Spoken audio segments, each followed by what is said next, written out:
কোনো মহলের এজেন্ডা যেন সরকারের কর্মপরিকল্পনার অংশ না হয় ফখরুল। আগে গণপরিষদ নির্বাচন দাবি এনসিপি। টেকনাফের শাহপরীর দ্বীপ সমুদ্র উপকূলে রোহিঙ্গা বোঝাই নৌকা ডুবি, 25 জন উদ্ধার, বিজিবি সদস্য নিখোঁজ। নীলফামারীর বসুনিয়ার হাট সড়কে সংস্কার কাজ 3 বছরে শেষ হয়নি, যাত্রী ভোগান্তি চরমে।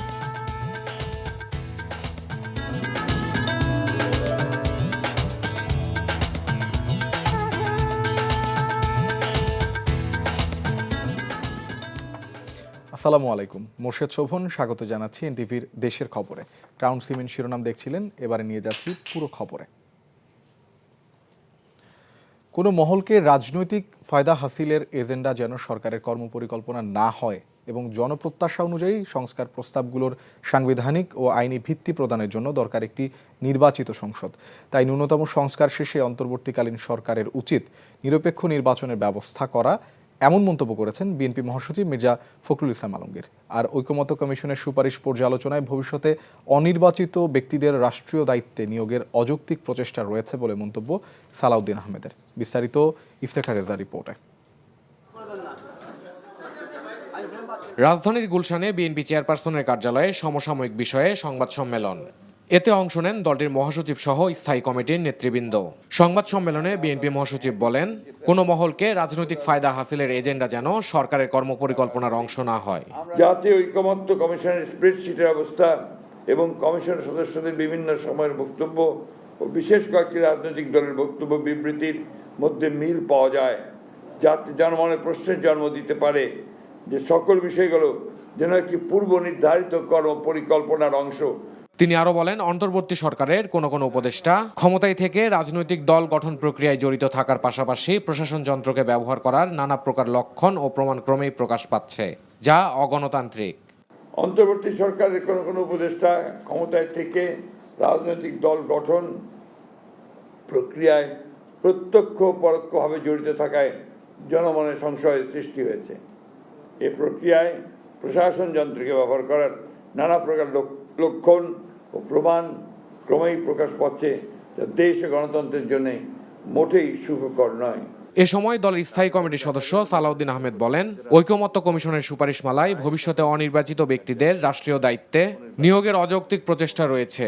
ন্যাশনাল কনস্টিটিউশনাল কাউন্সিল নামে এনসিসি নামে একটা ফ্রেমের প্রস্তাব করা হয়েছে। তাতে সমস্ত স্তরে স্তরে দেখা যায় অনির্বাচিত বিভিন্ন ব্যক্তিরা এই সমস্ত কর্মকাণ্ড পরিচালনা করবেন এবং সাংবিধানিকভাবে তাদেরকে ক্ষমতায়ন করার প্রস্তাব করা হয়েছে। তাতে করে দেখা যাবে নির্বাচিত প্রতিনিধিদের আর কোনো গুরুত্ব নেই। ঐকমত্য কমিশনে আগামীকাল দলের পক্ষ থেকে সুপারিশমালা দেওয়া হবে। Iftekhar Reza, NTV news, Dhaka.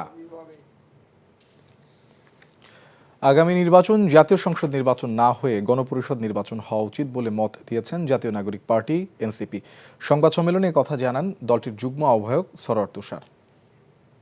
কমিশনের কাছে জানতে চাইব যে কি ভিত্তিতে আপনারা আলোচনা ছাড়া ওই 111টা বাছাই করলেন, এটা আমাদের তাদের কাছে প্রশ্ন থাকবে, কারণ ওখানে অনেকগুলো জিনিস আছে যেগুলো আমাদের কাছে মনে হয়েছে যে গ্রেটার আলোচনা দরকার আছে। আমরা বলেছি যে গণপরিষদ নির্বাচন যদি নাও হয় তাহলে সেক্ষেত্রে গণপরিষদ ও আইনসভা হিসেবে নির্বাচিত সংসদ, মানে এমন একটা আইনসভা যার গণপরিষদের ভূমিকাও থাকবে।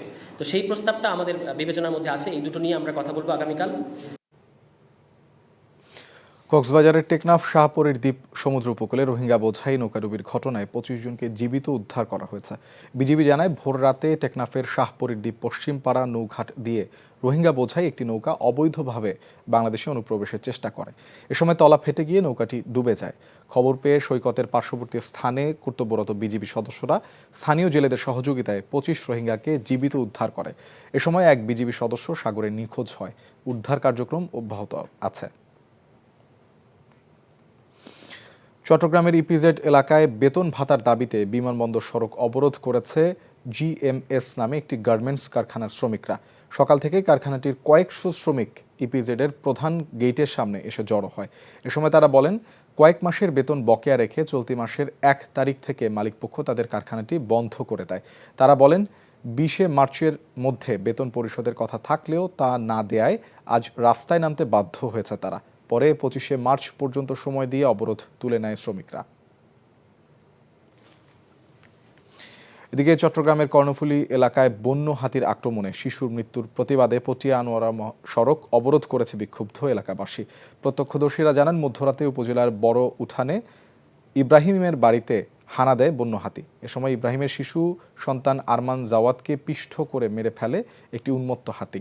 এ ঘটনায় প্রতিবাদে শিশুটির লাশ নিয়ে আজ পিএবি সড়ক অবরোধ করে স্থানীয়রা। বিক্ষোভকারীদের দাবি, হাতির আক্রমণ বন্ধে প্রশাসন ও বন বিভাগ দ্রুত ব্যবস্থা না নিলে কঠোর কর্মসূচির ঘোষণা দিবে তারা। নীলফামারীর ডোমার হতে বসুনিয়ার হাট সড়কটির সংস্কার কাজ ৩ বছর আগে শুরু হলেও কাজ ফেলে রেখে পালিয়ে গেছে ঠিকাদারি প্রতিষ্ঠান। খানাখন্দে ভরা এই সড়ক দিয়ে চলাচল করতে চরম ভোগান্তি পোহাতে হচ্ছে চলাচলকারীদের। প্রতিনিয়ত ঘটছে দুর্ঘটনা। ঠিকাদারি প্রতিষ্ঠানকে জরিমানা করে দ্রুত সময়ের মধ্যে নতুন করে টেন্ডার দেয়া হবে বলে জানান উপজেলা প্রকৌশলী। নীলফামারী থেকে ইয়াসিন মোহাম্মদ সিথুনের পাঠানো রিপোর্ট। ডোমার হতে বসুনিয়ার হাটের এ সড়কটি চলাচলে একেবারেই অযোগ্য হয়ে পড়েছে। খানাখন্দ ও বড় বড় গর্ত হয়েছে সড়কের অনেক জায়গায়। এতে প্রায় ঘটছে দুর্ঘটনা। সড়কটির দৈর্ঘ্য ৬.৭ কিলোমিটার। ২০২২ সালে প্রায় ৯ কোটি টাকায় সড়কটির সংস্কার কাজ পায় ঝিনাইদহের ঠিকাদারি প্রতিষ্ঠান Mozaher enterprise and unique construction. কাজ শুরুর কিছুদিন পর বন্ধ রেখে পালিয়ে গেছে ঠিকাদারি প্রতিষ্ঠানটি। যদিও মাটি দেয়, সে মাটি আর থাকে না বেশি দিন। আমি এখানে প্রায় ৩ বছর ধরে আছি, ওই একই অবস্থায় দেখতেছি। ৫ বছর যাবত কাজ হচ্ছে না এবং ধরতেছে না, এরকম করে অনেক জায়গায় গ্যাপ হয়েছে। এই কাজটা সম্পূর্ণ করতে যে টাকা আমাদের অতিরিক্ত অর্থের প্রয়োজন হবে, সেই অতিরিক্ত টাকা ঠিকাদারের বিরুদ্ধে জরিমানা করা হয়েছে। দ্রুত সময়ের মধ্যে লক্ষাধিক মানুষের চলাচলের এই সড়কটি সংস্কারের দাবি ভুক্তভোগীদের। NTV news desk. Comilla medical college হাসপাতালে ভুল চিকিৎসায় এক রোগীর মৃত্যুর অভিযোগ উঠেছে। এ ঘটনায় সংবাদ সংগ্রহ করতে গেলে ইন্টার্ন চিকিৎসকরা 4 সাংবাদিককে মারধর করে একটি কক্ষে অবরুদ্ধ করে রাখে। পরে ঘটনার প্রতিবাদে মানববন্ধন করেছে সাংবাদিকরা। পুলিশ জানায়, গত রাতে কুমিল্লা মেডিকেল কলেজ হাসপাতালের চিকিৎসাধীন অবস্থায় পারুল নামে এক রোগীর মৃত্যু হয়। স্বজনরা দাবি করেন, অবহেলা এবং ভুল চিকিৎসায় তার মৃত্যু হয়। এমন পরিস্থিতিতে ইন্টার্ন চিকিৎসকদের হামলায় রোগীর স্বজনরা আহত হন। খবর পেয়ে ঘটনাস্থলে যান কুমিল্লার কর্মরত সাংবাদিকরা। এ সময় যমুনা টেলিভিশনের bureau chief Khokon Chowdhury, camera person Shakib, channel 24-এর Zahidur Rahman, camera person Irfan ও নয়া দিগন্তের রিপোর্টার ফাহিমের উপরে অতর্কিত হামলা করে তাদেরকে অবরুদ্ধ করে রাখে ইন্টার্ন চিকিৎসক ও মেডিকেল শিক্ষার্থীরা। সেনাবাহিনী, র্যাব ও পুলিশ সদস্যরা গিয়ে পরিস্থিতি নিয়ন্ত্রণে আনে। এদিকে সাংবাদিকদের উপরে হামলার প্রতিবাদে মানববন্ধন করেছে কুমিল্লার গণমাধ্যম কর্মীরা। কুড়িগ্রামে কিশোরীকে বাড়িতে আটকে রেখে সংঘবদ্ধ ধর্ষণের ঘটনায় প্রধান আসামি ফজলুল হককে গ্রেপ্তার করেছে পুলিশ। শুক্রবার রাতে রংপুর কুড়িগ্রামের সীমান্ত লাগোয়া একটি বাড়ি থেকে তাকে গ্রেপ্তার করা হয়। পরে তাকে কুড়িগ্রাম চিফ জুডিশিয়াল আদালতে হাজির করে রিমান্ড আবেদন করে পুলিশ। গত 2রা মার্চ রাজারহাটের ঘড়িয়ালডাঙ্গা ইউনিয়নের সুলতান মাহমুদের গ্রামের বাড়ি থেকে পূর্ব শত্রুতার জেরে অস্ত্রের মুখে ভুক্তভোগী কিশোরীকে গাড়ি চালক ফজলুল হক ও তার স্ত্রী তুলে নিয়ে যায়। 18 দিন আটকে রেখে ধর্ষণ ও মোবাইলে ভিডিও ধারণ করে ফজলুল ও তার সহযোগী সেলিম। 19 মার্চ কৌশলে পালিয়ে আসে ওই কিশোরী। ধার করা টাকা পরিশোধ করতে না পেরে 5ম শ্রেণী পড়ুয়া এক শিশুকে 40 এক ব্যক্তির সাথে জোর করে বিয়ে দেওয়ার অভিযোগ উঠেছে। ঘটনাটি ঘটে পটুয়াখালীর কলাপাড়া উপজেলায়। ওই শিশু শিক্ষার্থীর বাড়ি কলাপাড়া উপজেলার টিয়াখালী গ্রামে। পুলিশ জানায়, প্রায় 4 মাস আগে ওই শিশুর বাবা নজরুল ইসলাম তার ফুফু জাহানারার মাধ্যমে শিপন হাওলাদারের কাছ থেকে 40,000 টাকা ধার নেন। টাকা পরিশোধ করতে না পারায় এলাকা ছেড়ে পালিয়ে যায় নজরুল ইসলাম। পরে তার ফুফু জাহানারা নজরুলের শিশু কন্যাকে বেড়াতে নেয়ার কথা বলে একটি বাড়িতে নিয়ে গিয়ে জোর করে শিপনের সাথে বিয়ে পড়িয়ে দেয়। পরে শিশুটি পালিয়ে বাড়িতে ফিরে আসে। শিপন হাওলাদারের বাসায় এসে শিশুটিকে তুলে নিয়ে যাওয়ার হুমকি দেয়। বিষয়টি খতিয়ে দেখে আইনগত ব্যবস্থা নেওয়ার কথা জানিয়েছেন উপজেলা নির্বাহী কর্মকর্তা।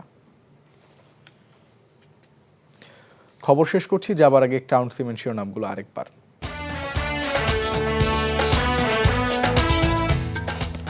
কোনো মহলের এজেন্ডা যেন সরকারের কর্মপরিকল্পনার অংশ না হয় ফখরুল, আগে গণপরিষদ নির্বাচন দাবি এনসিপির। টেকনাফের শাহপরীর দ্বীপ সমুদ্র উপকূলে রোহিঙ্গা বোঝাই নৌকাডুবি, 25 জন উদ্ধার, বিজিবি সদস্য নিখোঁজ।